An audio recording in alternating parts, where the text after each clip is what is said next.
بسم اللہ الرحمن الرحیم۔ رمضان المبارک قمری سال کا 9واں مہینہ ہے جس میں مسلمانوں پر روزہ رکھنا واجب ہے۔ بعض کے مطابق قرآن کریم اسی مہینے میں نازل ہوا ہے۔ شب قدر بھی اسی مہینے میں ہے۔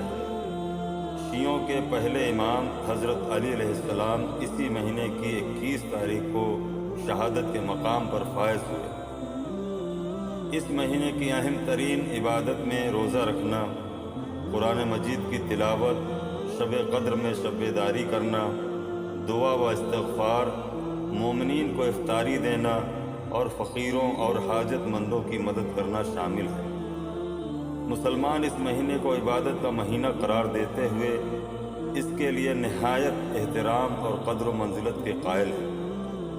مومنین رجب و شعبان کے مہینوں میں روزہ رکھنے اور دیگر عبادتوں کے ذریعے اس مہینے کی برکتوں سے زیادہ بہرہ مند ہو سکیں۔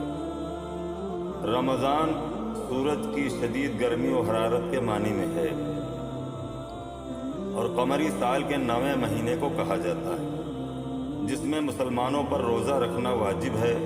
قرآن کریم اور بعض دوسری آسمانی کتابیں اس مہینے میں نازل ہوئی ہیں۔ لفظ رمضان خدا کے اسماء میں سے ایک اسم ہے۔ رمضان المبارک کو اسلامی معاشرے کے مذہبی تشخص کی علامت سمجھا جاتا ہے۔ رمضان کا لفظ قرآن میں ایک دفعہ آیا ہے اور یہ واحد مہینہ ہے جس کا نام قرآن میں آیا ہے۔ ماہ رمضان وہ مقدس مہینہ ہے جس میں قرآن نازل کیا گیا، جو تمام انسانوں کے لیے ہدایت ہے اور اس میں رہنمائی اور حق و باطل میں امتیاز کی کھلی ہوئی نشانیاں ہیں۔ جو اس مہینے میں وطن میں حاضر ہو یا جو اسے پائے تو وہ روزہ رکھے۔ سورہ بقرہ آیت نمبر 185۔